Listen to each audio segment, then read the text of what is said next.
अस्सलाम वालेकुम students, hope so you are doing good and great. तो आज का जो हमारा टॉपिक है, कल हमने पैसिव ट्रांसपोर्ट देखा था। पैसिव ट्रांसपोर्ट का ही एक छोटा सा मिनी टॉपिक है, उसी के अंदर आता है टॉनिसिटी देखना है। तो टॉनिसिटी क्या होता है? टॉनिसिटी हमारे पास होता है किसी भी सोल्यूशन की ओस्मोसिस के साथ क्या रिलेशनशिप है, उस सिस्टम को, उस रिलेशनशिप को हम क्या कहते हैं जी? टॉनिसिटी कहते हैं। डेफिनेशन अगर देखें कि the strength of a solution, क्या स्ट्रेंथ है, ये क्या ताकत है सोल्यूशन की in relation to osmosis is called tonicity. Strength of a solution in relationship to osmosis is called tonicity. Then हम टॉनिसिटी की बेस पे सोल्यूशन को तीन क्लासेस में क्लासीफाई करते हैं। एक आइसोटोनिक सोल्यूशन होता है, एक हाइपोटोनिक होता है और एक हाइपरटोनिक होता है। नेम से जाहिर हो रहा है, आइसो से मतलब होता है सेम। आइसोटोनिक में क्या होगा? हमारे पास सोल्यूट की जो कंसंट्रेशन होगी इनसाइड और आउटसाइड ऑफ द सेल, वो क्या होगी? सेम होगी। यहाँ पे अगर आप पढ़ो तो कहते हैं जी कोई हमारे पास गेन या वाटर लॉस नहीं होता। इट्स मीन के जो सोल्यूट की कंसंट्रेशन है सेल के अंदर वो सेम है। एग्जाम्पल दे रहे हैं जी, 0.9% सोल्यूशन है सोडियम क्लोराइड का, इसको आप आइसोटोनिक कहेंगे और ये रेड ब्लड सेल्स के अंदर प्रेजेंट होगा, क्योंकि सेल इस 0.9% सोल्यूशन की वजह से ना स्वेल होगा ना ही श्रिंक होगा और हमारे पास सेल की जो ओरिजिनल शेप है उसी में रहेगा।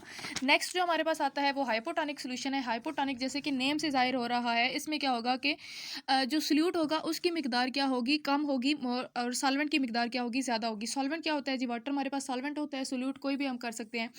तो हाइपोटोनिक सॉल्यूशन में हमारे पास एक फेज़ ऐसा आता है जिसकी वजह से सॉल्यूशन जो है वो एक्सपेंड हो जाता है और क्या हो जाता है? सेल बर्स्ट हो जाता है। और ये जो सेल स्वेल हो जाता है या बर्स्ट हो जाता है, ये जो प्रोसेस होता है swelling of plant cell in hypotonic solution, इसकी वजह से क्या हो जाता है? टर्गर प्रेशर जनरेट हो जाता है। और इस टर्गर प्रेशर को अगेन मेंटेन करने के लिए फिर हमारे पास हमने सॉल्यूशन की जो अमाउंट होती है उसको बैलेंस करना होता है। देन हमारे पास साइटोप्लाज्म एक्सपेंड हो जाता है, क्योंकि एक लार्ज सेंट्रल वैक्यूल होता है जो पानी को अपने अंदर भरे हुए होता है और वो बाहर से और एक्स्ट्रा वाटर भी लेता है। तो इस वजह से भी जो है हमारा सेल जो है एक्सपेंड हो जाता है, साइटोप्लाज्म भी एक्सपेंड हो जाता है और सेल जो है एज अ रिजल्ट टर्जिड हो जाता है।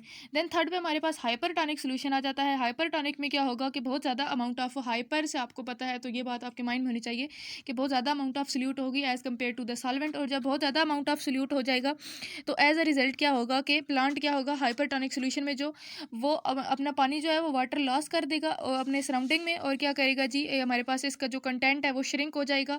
और इस श्रिंक होने की जो अभी हमारे पास श्रिंक होने की, इसको हम कहते हैं जी प्लाज्मोलाइसिस। और प्लाज्मोलाइसिस क्या होती है जी? प्लाज्मोलाइसिस अकर्स इन, यहाँ पे ये डिटेल बता रहे हैं प्लाज्मोलाइसिस की, in plants when the soil और वाटर अराउंड द क्या कहते हैं जी? हमारे पास around them contains high concentration of salts और फर्टिलाइजर। कहते हैं कि प्लाज्मोलाइसिस उन प्लांट्स में होती है जिनमें वाटर की कंसनट्रेशन या वाटर की, सॉरी नहीं, सॉल्ट्स की या फर्टिलाइजर्स की कंसनट्रेशन जो है वो बहुत ज़्यादा होती है। तो जो हमारे पास साल्ट्स या फर्टिलाइजर्स हैं या एज अ सोल्यूट काम कर रहे होते हैं, तो हमने बेसिकली पढ़ा है कि हाइपरटोनिक सोल्यूशन होता ही वो है जिसके अंदर सोल्यूट की अमाउंट जो है वो बहुत ज़्यादा हो जाती है एज़ कम्पेयर टू सॉल्वेंट। तो ये जो हमारे पास पूरा प्रोसीजर होता है, ये जो हमारे पास क्लास है सोल्यूशन की, इसको हम हाइपरटोनिक सोल्यूशन कहते हैं। तो स्टूडेंट्स, ये था आज का टॉपिक। अगर आपको कोई बात समझ नहीं आई तो आप कमेंट सेक्शन में पूछ सकते हैं, और वीडियो को लाइक करें और चैनल को सब्सक्राइब करें। And thank you so much. अल्लाह हाफिज़।